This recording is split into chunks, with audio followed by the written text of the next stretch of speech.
हरिओम उमानंद में ओम शांति में ओम ज्ञान में आप सभी दर्शकों का हमारे चैनल पर स्वागत है। आज हम लोग बीएड फर्स्ट सेमेस्टर के अंतर्गत जीन पियाजे के संज्ञानात्मक सिद्धांत की दो अवस्थाओं यानी तीसरी और चौथी अवस्थाओं का अध्ययन करेंगे।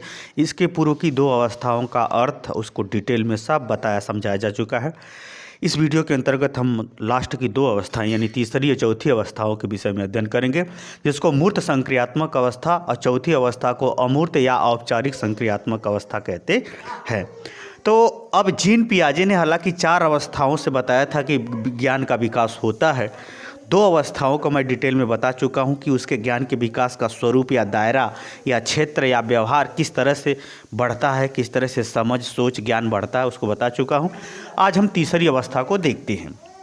तीसरी अवस्था है मूर्त संक्रियात्मक अवस्था। मूर्त का मतलब ही होता है जिसे हम स्पर्श कर सकते हैं, देख सकते हैं, समझ सकते हैं, जिसका कोई निश्चित आकार रंग रूप व्यवहार होता है, उसे हम कहते हैं मूर्त। अब तीसरी अवस्था के अंतर्गत जो अधिगम करता होता है उसका जो विकास है, उसके मानसिक का जो विकास है 7 से 12 वर्ष की अवधि के अंतर्गत होता है। तो ये जो 7 से 12 वर्ष की अवधि होती है, इसमें वह प्रत्यक्ष व्यवहार, प्रत्यक्ष रूप रंग आकार व्यवहार के आधार पर उसके मानसिक विकास का स्वरूप बनता है। उसके मानसिक विकास के अंतर्गत ज्ञान बढ़ता है। उसके मानसिक विकास के अंतर्गत विभिन्न प्रकार का ज्ञान बढ़ता है। वो कैसे ज्ञान बढ़ता है उसको हम लोग देखते हैं।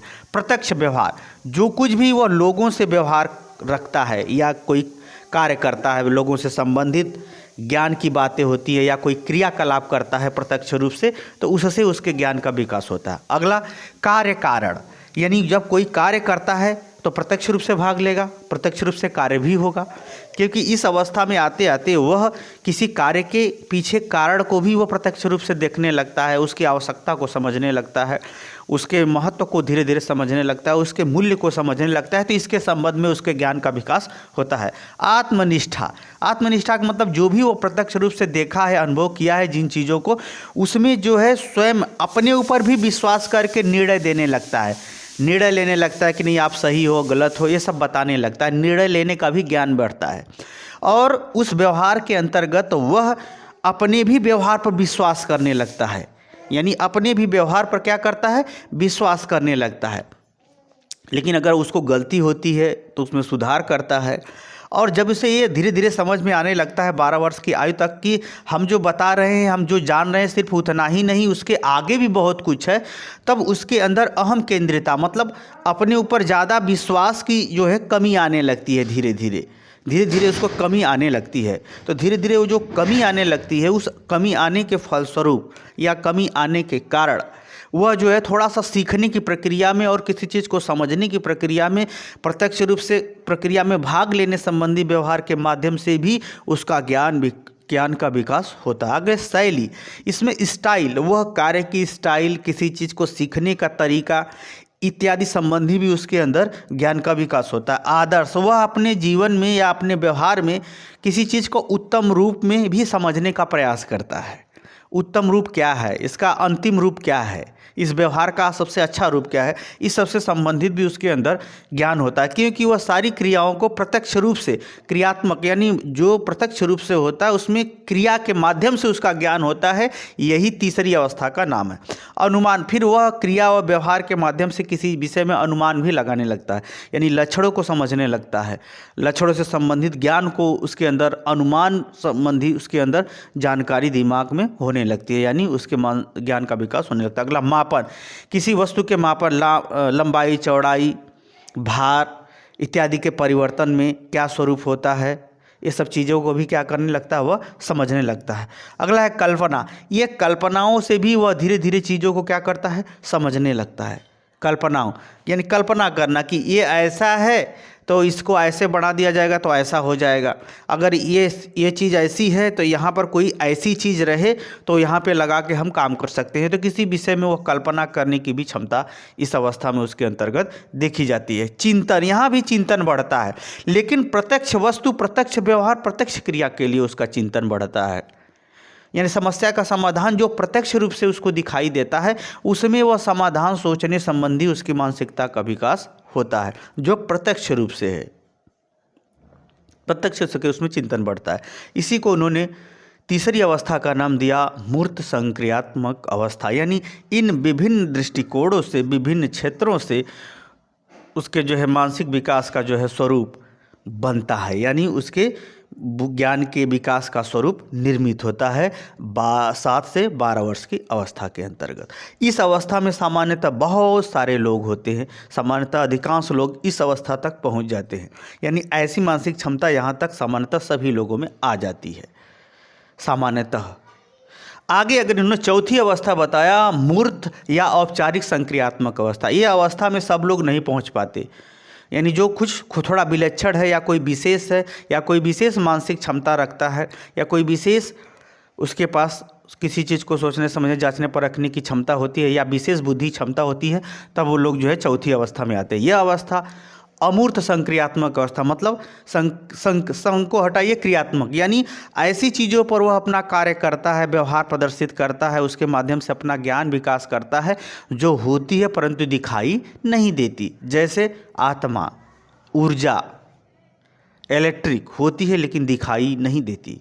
यानी अप्रत्यक्ष चीज़ों के संदर्भ में वह नियम खोजता है, उसमें सुधार करता है या परिवर्तन करना चाहता है या उसके बारे में जानना चाहता है, उसको समझना चाहता है, उसके गुण दोष इत्यादि को जांचना परखना चाहता है, उसी को कहते हैं अमूर्त संक्रियात्मक अवस्था। इसको एक और अवस्था का नाम उन्होंने दिया था औपचारिक संक्रियात्मक अवस्था, यानी इस अवस्था के अंतर्गत जो अधिगम करता होता है, जिसके बुद्धि का जो विकास का स्वरूप होता है नियम से क्रिया पर, यानी निगमन यानी नियम के आधार पर वह व्यवहार को सीखता है, फिर विभिन्न व्यवहारों में नियम ढूंढता है, सिद्धांत के आधार पर व्यवहार ढूंढता है, सिद्धांतों में नियम खोजता है, उसकी उपयोगिता इत्यादि महत्व को वर्तमान के आधार पर सीखने, जांचने, परखने संबंधी बातों से संबंधित उसका ज्ञान बढ़ता है। किसी चीज़ का खोज करना, किसी चीज़ को खोज करना, सुधार करना, रचना करना, निर्माण करना इत्यादि संबंधी एक प्रकार से कहें तो सृजनशीलता का विशेष रूप इस 12 वर्ष से अधिक अवस्था के अंतर्गत बालक के मानसिक विकास के स्वरूप के ज्ञानात्मक रूप में देख सकते हैं। तो इस प्रकार से यह सुधार, परिवर्तन, परिकल्पना, खोज, सिद्धांत का उपयोग, आवश्यकता, महत्व, वर्तमान में उपयोगिता इत्यादि अनेक संबंधित चीज़ों पर वह चर्चा या ज्ञान या अपनी समझ का विकास करता है, जिसको जो है उन्होंने अवस्था दिया है अमूर्त औपचारिक संक्रियात्मक अवस्था। अमूर्त कहो या औपचारिक, यानी अप्रत्यक्ष रूप से किसी नियमों के खोज के संदर्भ में उसके ज्ञान के विकास की क्षमता या ज्ञान का विकास 12 वर्ष से शुरू हो जाता है, लगभग आगे भी बना रहता है या युवा अवस्था तक या आगे की अवस्थाओं तक भी बना रहता है। ऐसे लोग जो है ना महान समाज सुधारक, दार्शनिक, वैज्ञानिक, महान शिक्षक, एक महान व्यक्तित्व के रूप में ऐसे लोगों के व्यक्तित्व का या ज्ञान के विकास का स्वरूप देखा जाता है। इस प्रकार से इन 4 अवस्थाओं से ज्ञान का जो विकास है, ज्ञान का जो स्वरूप है वो बढ़ता है। इसी अवस्था में अहम केंद्रिता भी आने लगती है, क्योंकि वह जो है इन चीज़ों का यानी अमूर्त चीज़ों का अनुभव उसके पास होता है, उसके पास उसका अमूर्त चीज़ों का नियम, सिद्धांत, प्रक्रिया समझ में आती है। तो इस अवस्था में वो किसी चीज़ पर दावा करना, किसी चीज़ को सिद्ध करना, किसी चीज़ को प्रमाणित करने संबंधी भी सोच, समझ, ज्ञान, विकास, स्वरूप इत्यादि संबंधी भी उसके अंदर योग्यता, क्षमता आ जाती है। यही कारण है कि ऐसे लोग पहले समाज से लड़ते हैं, फिर अपना इतिहास लिख देते हैं, अर्थात समाज फिर उनका अनुसरण करने लगता है। इस अवस्था में अहम केंद्रिता वाली भी मानसिक क्षमता उसके अंदर बहुत ज़्यादा आती है या ज्ञान का विकास बहुत तेज़ी से होता है।